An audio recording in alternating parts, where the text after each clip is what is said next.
Hi friends and welcome back.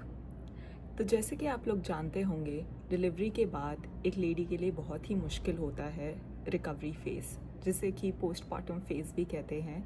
पहले 3 हफ्ते जो होते हैं वो काफ़ी डिफ़िकल्ट होते हैं बिकॉज़ बॉडी जो है वो रिकवर कर रही होती है स्टिचेस के पेन से एंड इतना सारा लेबर पेन्स के बाद जो आपकी रिकवरी को टाइम चाहिए होता है।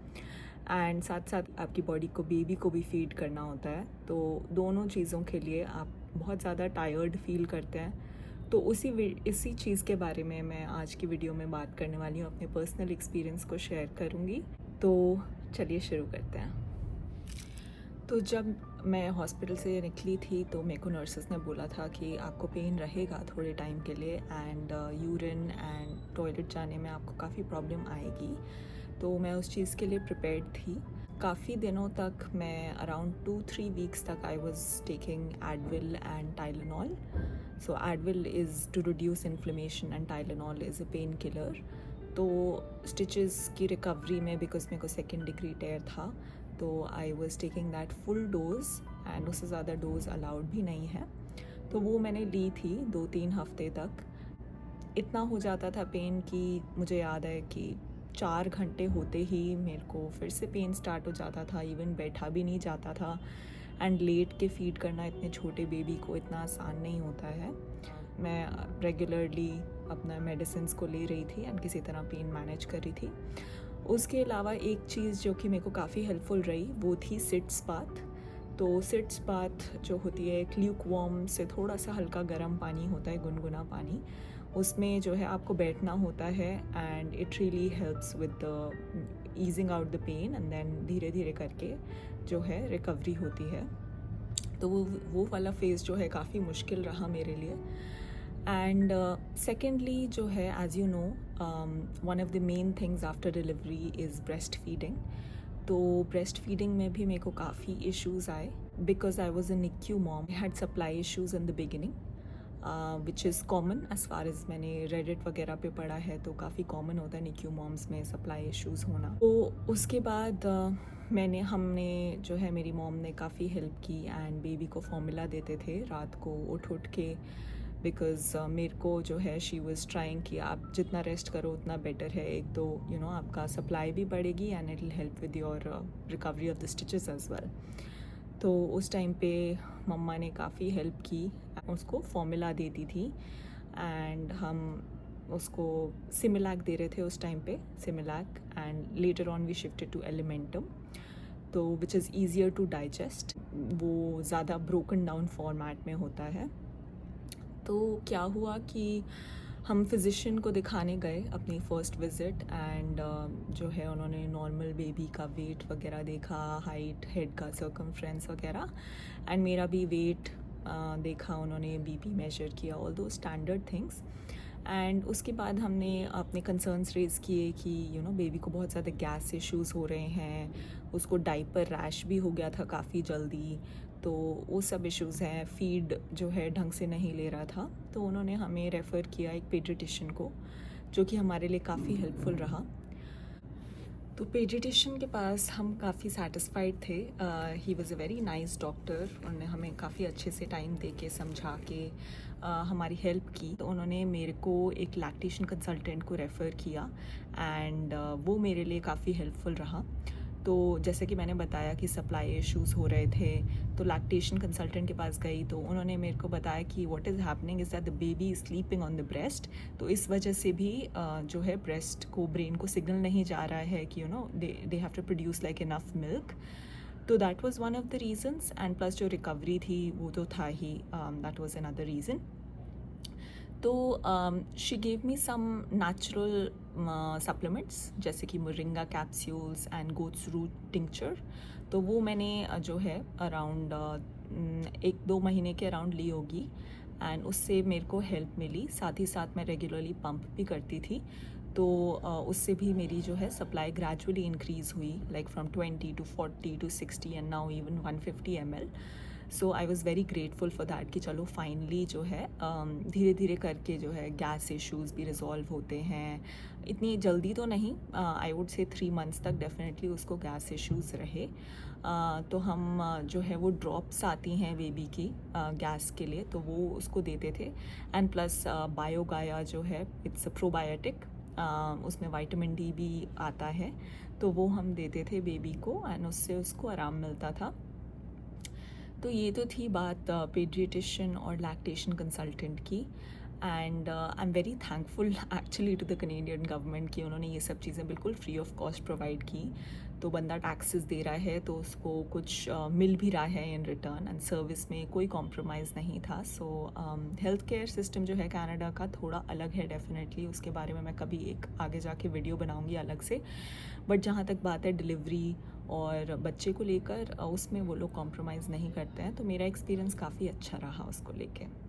तो चलिए अब किसी और टॉपिक के बारे में बात करते हैं. हिंदू कल्चर में किसी किसी जगह पे होता है 6th डे जो है आफ्टर डिलीवरी एक फेस्टिवल मनाया जाता है जिसे कहते हैं छठी. तो मेरी मम्मा ने उस टाइम पे मुझे और मेरी बेबी को गिफ्ट्स दिए एंड इवन मेरे हस्बैंड को भी. तो काफ़ी अच्छा लगा हम सबको, एंड हमने वो एक माइलस्टोन की तरह सेलिब्रेट किया कि चलो अब बेबी को इस वर्ल्ड में 6 डेज़ हो गए हैं. एंड बिकॉज़ इतनी सारी चीज़ें हो जाती हैं कि बेबी का भी ध्यान रखना है, मम्मा का भी ध्यान रखना है, and by mama I mean like myself, and साथ ही साथ घर के भी काम करने, बिकॉज कनाडा में एज़ यू नो की हेल्प नहीं मिलती है.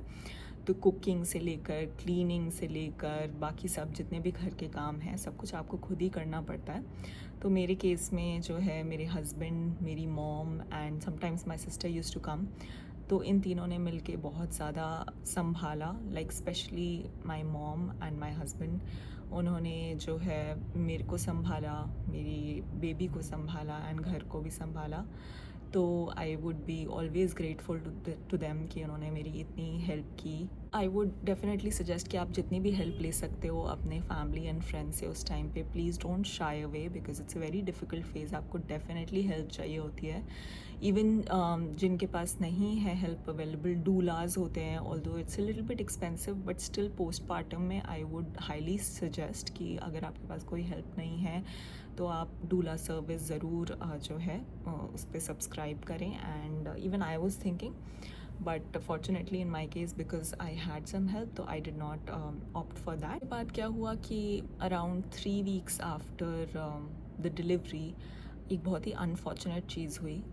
लाइक वी लॉस्ट माई नानी जी and my mom was in Canada, so it was very very heartbreaking for her, and it was an extremely tough time for all of us, especially her, and because she couldn't be there at that time. वो चीज़ जो है वो कमी जो कि एक mother की होती है कोई भी इस दुनिया में पूरी नहीं कर सकता है. उनकी लाइफ में एक वॉइड सा डेफिनेटली रहेगा, but it is what it is and we just have to accept that fact. तो ये चीज़ वन ऑफ द कॉन्स मैं कहूँगी बाहर रहने के होते हैं कि sometimes in tough circumstances you just can't be there for your loved ones. Anyways, like moving on, हम ना उस टाइम पे काफ़ी सारे हॉस्पिटल विज़िट्स में जाते थे, कभी मेरे लिए, कभी बेबी के लिए, कभी मेरे स्टिचेस पेन के लिए, कभी बेबी के बहुत एक्सट्रीम उसको डाइपर रैश हो गया था तो वो दिखाने के लिए. तो वहाँ पे काफ़ी लंबी लंबी वेटिंग होती थी, कभी 6 घंटे, कभी 12 घंटे. तो हम वहाँ पे पेशेंटली वेट कर रहे होते थे. बहुत मुश्किल था वो टाइम, लेकिन किसी तरह निकल गया. एंड बिकॉज इतना डेलिकेट होता है baby, we don't want to take chances with anything. And even the physician says कि पहले के 1 महीने में आप प्लीज़ मेरे पास मत लेकर आइए, बिकॉज इतने छोटे बेबी के साथ even they don't want to take any chances. तो वो यही रेकमेंड करते हैं कि आपको कोई भी प्रॉब्लम लगे तो आप प्लीज़ हॉस्पिटल ही जाइए डायरेक्टली. तो हम वही किया करते थे. एंड हॉस्पिटल वालों ने एज सच कुछ नहीं बोला. उन्होंने वही बोला कि यार आप प्लीज़ जो डाइपर क्रीम है उसको बहुत जेनरसली लगाओ, ज़्यादा अमाउंट्स में लगाओ, तभी ठीक होएगा, because only then it will act as a barrier between his skin and जो एसिडिक पूप जो आ रही है जिसकी वजह से रैशेज़ हो रहे हैं. तो हमने लिबरली वो लगाने लगी. एंड प्लस पेडियाट्रिशियन ने हमें कुछ और स्पेशल भी दवाइयाँ दी थी उसके लिए, ऑइंटमेंट्स दी थी, तो वो धीरे धीरे करके उसका रैश जो है ठीक हुआ and that was definitely something which we were very concerned about. फिर मैं अपनी तरफ से जो है fortunately because I had some help physiotherapy sessions के लिए जा रही थी, जिसमें कि उन्होंने बोला कि मेरे को डायस्टिस रेक्टी है, जो कि बेसिकली जो आपकी अब्डोमिनल मसल्स होती हैं वो थोड़ी सी सेपरेट आउट हो जाती हैं। तो उन्होंने उसके लिए मेरे को कुछ डायफ्रामेटिक ब्रीदिंग और कुछ एक्सरसाइजेस बताई कि अगर आप ये कर लोगे तो वो कभी कभार जो बेली ऐसे लटक जाती है या फिर इवन अदर चीज़ों के लिए लाइक आगे जाके जो है शी वाज टेलिंग कि कभी कभार इनकॉन्टिनेंस या फिर प्रोलैप्स हो जाता है, जो कि है कि यूरिन अपने आप निकलने लगता है। कभी कभार आपने सुना होगा कि ओल्ड एज में होता है। वो क्यों होता है? स्पेशली फीमेल्स में, बिकॉज डिलीवरी के टाइम पे फिजियोथेरेपी शायद नहीं की, may be that's why, right. And prolapsus की जो है ऑर्गन्स ही बाहर निकल जाते हैं, तो वो सब जो है अवॉइड करने के लिए फिजियोथेरेपी रेकमेंड की जाती है। इनफैक्ट मेरी OBGYN जब मेरी 6 वीक्स की विज़िट थी तब उन्होंने खुद ही किया था मेरे को रेकमेंड।